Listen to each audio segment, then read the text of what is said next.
Hi everyone, कैसे आप सब दोस्तों। आपके लिए आया है CMA inter financial accounting strategy for December 2023 attempt. तो ये दोस्तों, ये जो स्ट्रेटेजी होने वाली है ये ओल्ड सिलेबस की होने वाली है और जो न्यू सिलेबस वाले स्टूडेंट है उनके लिए स्ट्रेटेजी एक दो दिन में ही आ जाएगी। बस थोड़ा सा समय और दीजिए, मैं उस पर रिसर्च कर रहा हूँ थोड़ी। ठीक है, तो न्यू सिलेबस वालों की स्ट्रेटेजी एक दो दिन में आ जाएगी। ओल्ड सिलेबस वालों की स्ट्रेटेजी है ये लास्ट अटेम्प्ट है, इस पर निकालना कंपलसरी है, जरूरी है। उससे पहले, वीडियो स्टार्ट करने से पहले मैं आपको बता देता हूं, CMA inter old syllabus law and ethics की स्ट्रेटेजी ऑलरेडी अपलोड कर दी है मैंने, बट वो मैंने दूसरे चैनल पे अपलोड करी है, उसका लिंक आपको डिस्क्रिप्शन में मिल जाएगा, जो जाकर देख लीजिएगा। तो बहुत सारे स्टूडेंट को लग रहा है कि वो चैनल पे दिख नहीं रही है, तो वो मेरे किसी और चैनल पे है। ठीक है, तो CMA inter financial accounting law and ethics दोनों की आ रही है। फाइनेंशियल अकाउंटिंग ये डाल दी, लॉ एंड एथिक्स का लिंक डिस्क्रिप्शन में मिल जाएगा आपको, और वो लिंक पे क्लिक करके लॉ एंड एथिक्स की भी स्ट्रेटेजी देख लीजिएगा। बहुत इंपॉर्टेंट चीजें बताइए मैंने उसके अंदर। तो आ जाते हैं अपनी स्ट्रेटेजी के ऊपर। स्ट्रेटेजी का मतलब होता है कि हमें किन चैप्टर की प्रैक्टिस करनी चाहिए और किन चैप्टर को छोड़कर जाना चाहिए। इनको छोड़ने से हमारा बर्डन कम हो जाता है और हमें इसके ऊपर जो मेहनत करनी होती है हम दूसरे चैप्टर पर लगा देते हैं। तो स्ट्रेटेजी का मतलब है ये। ठीक है, तो स्ट्रेटेजी के अंदर जो सबसे पहला सेक्शन है, सेक्शन ए, वो आपका कंपलसरी सेक्शन है जो हर बार सेम है। MCQ, matching, fill up, true false. Financial accounting में देखो ऐसा होता है, इसको आप कहीं से भी नहीं पढ़ोगे ना तब भी आप इसको कर लोगे। क्यों? रीजन भी क्योंकि आपने पूरा सिलेबस पढ़ा होता है और पूरा सिलेबस के ही बीच में से ये पूछा जाता है। इसके लिए आपको अलग से कहीं ढूंढ रहे हो कि यार मैं एमसीक्यू कहां से करूं, ढूंढ लेता हूं, ये कर लेता हूं, ऐसा नहीं हो पाएगा। देखिए, ढूंढना MCQ, fill in the blanks कहां से ढूंढूं और वहां से उसकी प्रैक्टिस कर लेता हूं, तो उसका कोई फायदा होने वाला नहीं है। पेपर के अंदर एकदम यूनिक एमसीक्यू आते हैं, कहीं से कॉपी उठा के नहीं आते, बिल्कुल बीच में से ढूंढ कर निकाल कर डाल के जाता है। बच्चा वही कर पाएगा जो उसको जिसने सिलेबस को अच्छे से करा होगा। फिर भी मेरे आपसे एक रिक्वेस्ट है, स्टडी मैट के अंदर जितने भी एमसीक्यू है, ट्रू फॉल्स है, फिलअप है, मैचिंग है, उन सबको करके जाइएगा। इनफ है, उससे ज्यादा करने की, कहीं पर ढूंढने की जरूरत नहीं है। इसमें से 25 में से अगर आप 15 से ऊपर नंबर ले जाते हैं तो वेल इन गुड है, आपके पास मैं करवा दूंगा आगे वाले में। आ जाओ, तो स्टडी मैट पर फोकस करना इस वाले पॉइंट पर। अब आ जाते हैं मेन पूरा क्वेश्चन पेपर में कि एक्चुअल में क्वेश्चन पेपर बना क्या है। अब पहले वाले अटेम्प्ट से इस वाले अटेम्प्ट में कुछ चेंजेस है, बस एक क्वेश्चन में चेंजेस है, बाकी सारा सेम है। पहले वाले पेपर के अंदर देखेंगे तो क्वेश्चन नंबर 3 के अंदर दो पार्ट आए करते थे, ए और बी। इंस्टीट्यूट ने पहले दो पार्ट दिए थे पिछले वाले एमटीबी में, ए और बी करके, और पेपर के अंदर आप देखोगे वो एक ही पार्ट था। तो basically there is no changement of क्या कहते हैं previous year strategy and new year strategy, but इसके अंदर कुछ सम मेजर चेंजेस है। क्या कह रहे हो सर, चेंजेस नहीं है, फिर मेजर चेंजेस है। मेजर चेंजेस है कुछ पॉइंट पर, ठीक है, वो आप देख लो एक बार। देखो, पहले ना कंसाइनमेंट यहां नहीं आता था, पहले कंसाइनमेंट यहां आता था, ये एक मेजर चेंजेस है। इससे स्ट्रेटेजी में काफी बदलाव आ जा रहा है, इसलिए प्रीवियस स्ट्रेटेजी जो आपने अपनाई है उसको ना देखे, ओल्ड सिलेबस की कोई भी पिछले जून वाली स्ट्रेटेजी नहीं देखेगा। अब आपको करना क्या है, देखिए, सबसे पहला क्वेश्चन आपका है बेसिक का, बेसिक अकाउंटिंग कंसाइनमेंट का। तो सबसे पहले मैं आपको बताता हूं, बेसिक अकाउंटिंग अगर मैं लिख रहा हूं तो उसके अंदर कौन कौन से चैप्टर इंक्लूड है, किससे पूछा जा सकता है और कहीं से भी पूछा जा सकता है। तो आप अगर पहला क्वेश्चन आपको अटेम्प्ट करना है कंपलसरी, मतलब मेरे स्ट्रेटेजी के अनुसार पहला क्वेश्चन आप अटेम्प्ट करेंगे, इस स्ट्रेटेजी के अनुसार पहला क्वेश्चन अटेम्प्ट करेंगे, और ये बेसिक वो बेसिक है जो आप फाउंडेशन में पढ़कर आए हुए हो, तो इसमें ज्यादा आपको मेहनत करने की जरूरत नहीं है, क्योंकि बेसिक आप 11th class, 12th class, foundation, BCom करके आए हो। क्या क्या क्या कर रहा है, क्या है बेसिक के अंदर। तो बेसिक के अंदर अगर मैं लिख रहा हूं कि पहला क्वेश्चन जो आएगा वो बेसिक से आएगा, तो वो किन चैप्टर से पूछा जा सकता है? डेप्रिसिएशन, रेक्टिफिकेशन, ठीक है, bill of exchange, consignment, joint venture. ये तो हो गए बड़े बड़े चैप्टर। इसके बाद double column cash book, cash book वाला चैप्टर है डबल कॉलम, और एक ट्रायल बैलेंस वाला पार्ट आप देख लिया ना। सबसे ज्यादा चांस क्या है इसमें करने के, ज्यादा चांस आने के, ज्यादा चांस आने के, ज्यादा चांस है और ज्यादा चांस है, इन 4 चैप्टर के ज्यादा चांस आने के। तो बेसिक के अंदर आपको इन 5-6 चैप्टरों की प्रैक्टिस करके जानी है। अगर वो पहला क्वेश्चन, दूसरा क्वेश्चन नंबर 2 अटेम्प्ट करना है तो वो पूरा बेसिक का आएगा, वो आएगा इन्हीं चैप्टरों में से। तो मेजरली बात देखा गया है कि रेक्टिवेशन बिल ऑफ एक्सचेंज से पूछा गया है एक क्वेश्चन में, और फिर कंसाइनमेंट जॉइंट वेंचर से पूछा गया दूसरे क्वेश्चन में। तो ये एक इंपॉर्टेंट पार्ट है, तो इसको आप देखेंगे। तो अगर आप पहला क्वेश्चन अटेम्प्ट करना चाहते हैं तो आपको ये वाला पार्ट करके जाना होगा, और ये बहुत बेसिक है दोस्तों। Rectification bill of exchange depreciation 11वीं क्लास में पढ़ा था, consignment joint venture BCom foundation में पढ़ा था, ये भी 11वीं क्लास का टॉपिक है। तो यार ये बेसिक है, इसमें कोई अलग से आपको अलग से मेहनत नहीं करनी। एक एक क्वेश्चन दो क्वेश्चन अगर आप करते चले जाओगे तो आपका क्लियर हो जाएगा, ठीक है। तो अच्छे खासे नंबर मिल जाएंगे आपको इस पॉइंट पर। ये सबसे अच्छा क्वेश्चन होता है जिसमें जिस स्टूडेंट का बेसिक अच्छा होता है उसको बस एक एक दो क्वेश्चन करने होते हैं इन चैप्टर के, उसका सारा क्लियर हो जाता है और पहला क्वेश्चन अच्छे से अटेम्प्ट कर लेता है। तो पहला क्वेश्चन हमने अटेम्प्ट करा। इसके बाद दूसरा क्वेश्चन है फाइनल अकाउंट और एनपीओ, जो क्वेश्चन नंबर 3 है ना, वो आएगा फाइनल अकाउंट एनपीओ। इसको भी हमें अटेम्प्ट करना ही है, देखिए फाइनल अकाउंट अटेम्प्ट करना ही करना है। इसके 2 क्वेश्चन पूछे जाते हैं, इसलिए फाइनल अकाउंट कभी पूछ लेता है कभी एनपीओ पूछ लेता है। तो इसका हम कह नहीं सकते कि कब कौन सा क्वेश्चन आएगा। तो फाइनल अकाउंट भी करना है, एनपीओ भी करना है। अगर आप तीसरा क्वेश्चन अटेम्प्ट करना चाहते हो तो मेरी स्ट्रेटेजी के अनुसार तीसरा क्वेश्चन हमें अटेम्प्ट करना है। तो तीसरे क्वेश्चन अटेम्प्ट करने के लिए आपको फाइनल अकाउंट तो पढ़ना ही पड़ेगा, एनपीओ भी पढ़ना पड़ेगा, क्योंकि कई बार ऐसा होता है कि कभी एनपीओ आ जाए, कभी ऐसा होता है कि कभी फाइनल अकाउंट आ गया। अब बहुत सारे स्टूडेंट दिमाग लगाते हैं, वो कहते हैं अरे जून में आया था फाइनल अकाउंट वाला क्वेश्चन, तो अब दिसंबर में आएगा एनपीओ, चलो एनपीओ करके जाते हैं, आ जाता है फाइनल अकाउंट। सर ऐसा दिमाग ना लगाए कृपया करके। बहुत सारे स्टूडेंट ये सोचते हैं कि यार अरे जून में आएगा फाइनल अकाउंट, अब थोड़ा देगा फाइनल अकाउंट, अब एनपीओ देगा। इतना रिस्क मत लीजिए, एनपीओ फाइनल अकाउंट दोनों पढ़ के चाहिए, रिस्क मत लीजिए बिल्कुल भी। इन चीजों में रिस्क नहीं लिया था, पेपर है भाई, एक नंबर भी ऊपर नीचे हो गया फेल हो जाता है इंसान। तो ऐसा ना सोचिए बहुत ज्यादा रिस्की पार्ट हो गया, ठीक है। तो एनपीओ भी करना है और आपको फाइनल अकाउंट भी पढ़ना है। तो क्या सिंगल एंट्री करना है नहीं करना? देखिए सिंगल एंट्री ना आ नहीं रहा, काफी टाइम से देखा जा रहा है, तो सिंगल एंट्री वाला जो चैप्टर है वो आ नहीं रहा। फिर भी एक बार अगर 1-2 क्वेश्चन का रिवीजन करके जाए, मान लो किसी क्वेश्चन में आ गया तो फिर वो दिक्कत ना हो, 1-2 क्वेश्चन उसको रिवीजन के तौर पे कर लेना। बट आपको मेजरली मेहनत फाइनल अकाउंट और एनपीओ में करनी है, ठीक है। पिछली बार अटेम्प्ट में भी फाइनल अकाउंट आया था, उससे पिछली अटेम्प्ट में एनपीओ आ गया है ना। इस तरीके से कभी फाइनल अकाउंट कभी एनपीओ, इस तरीके से पूछा जा रहा है। पर ये नहीं है कि एक लैब बन रही है कि एक अटेम्प्ट में फाइनल अकाउंट, एक अटेम्प्ट में एनपीओ, एक अटेम्प्ट फाइनल। वो तो किस्मत वाली बात है, कोइंसिडेंस वाली बात है, अदरवाइज इंस्टीट्यूट दे सकता है कुछ भी। चौथा क्वेश्चन, अब ये वाला पार्ट स्टूडेंट को लगता है कि यार ये वाला पार्ट क्या है कि ये ना बहुत ज्यादा बड़ा है और इसको करने में बड़ी दिक्कतें आ रही है। तो मैं आपको कुछ चैप्टर सेलेक्टेड बता रहा हूं, उसको करके जाइए। पेपर में 90% चांस देखा गया उसमें से फंस जाता है। पहला एडमिशन, रिटायरमेंट, डेथ और डिसोल्यूशन, ये 4 चैप्टर पढ़ के जाओ। सर पूरे पार्टनरशिप पढ़ा रखा मैंने यूट्यूब पर, पूरा पार्टनरशिप, ये 4 चैप्टर पढ़ के जाओ। अगर किसी स्टूडेंट ने पार्टनरशिप की मेरे लेक्चर वॉच कर लिए सारे के सारे, मैं लिंक डिस्क्रिप्शन में डाल दूंगा पार्टनरशिप का भी, वॉच कर लिए तो नीचे कमेंट में बता देना कि एडमिशन कहां से स्टार्ट है। मुझे नहीं पता, क्योंकि मैंने उसमें 70 लेक्चर पढ़ा रखे सर, शुरू से लेकर आने तक पूरा खत्म कराया। तो एडमिशन कहां से वो नहीं पता भाई, मैंने तो बिल्कुल बेसिक से पढ़ाया पार्टनरशिप, जबकि स्टडी मेट में एडमिशन चालू है। अब भाई मुझे जब हम एज अ कॉन्सेप्ट पढ़ाते हैं, क्लास के अंदर पढ़ाते हैं, तो सर वो जरूरी नहीं है कि आपके पास जैसा स्टडी मैट होगा वैसे पढ़ाएंगे। सर हमें गुडविल पढ़ाना होता है, चेंज इन पीएसआर पढ़ाना होता है, उससे पहले हमें आपका पार्टनर्स कैपिटल अकाउंट बनाना सिखाना होता है, पीएनएल एप्रोप्रिएशन अकाउंट बनाना सिखाना पड़ता है। तो वो सारी चीजें सीखने के बाद ही तो एडमिशन कर पाएगा। तो अगर आप पूरा देखना चाहो तो पूरा देख लो, अगर आपके पास समय नहीं है, पार्टनरशिप अभी नहीं करा, तो 4 चैप्टर जरूर करके जाना है, एडमिशन, रिटायरमेंट, डेथ और डिसोल्यूशन। इस 4 में भी इंपॉर्टेंट बता देता हूं। सबसे पहले नंबर पे आता है डिसोल्यूशन, मैक्सिमम बार पूछा गया है। दूसरे नंबर पर आता है रिटायरमेंट, तीसरे में आता है एडमिशन। डिसोल्यूशन सबसे पहले नंबर पे।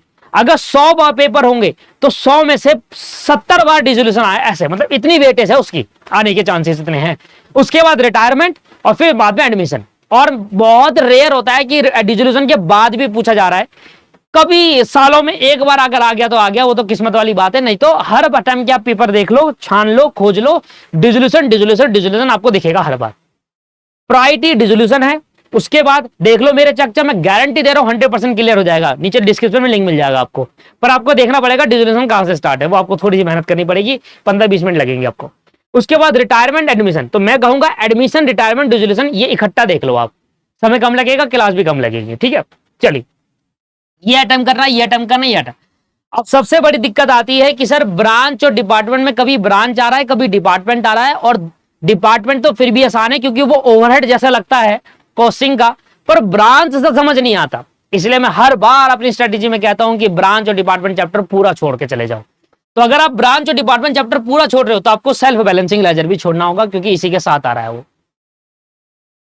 तो आप ये क्वेश्चन छोड़ दोगे, इस क्वेश्चन को नहीं करना। तो एक बहुत बड़ा बर्डन कम हो गया ब्रांच और डिपार्टमेंट का, सेल्फ बैलेंसिंग लेजर का। सेल्फ बैलेंसिंग लेजर तो बहुत ही आसान है, ब्रांच और डिपार्टमेंट का बहुत बड़ा बर्डन कम हो गया। अगर जो मेहनत आपने ब्रांच और डिपार्टमेंट में करी है ना, वो आप पार्टनरशिप में कर लो।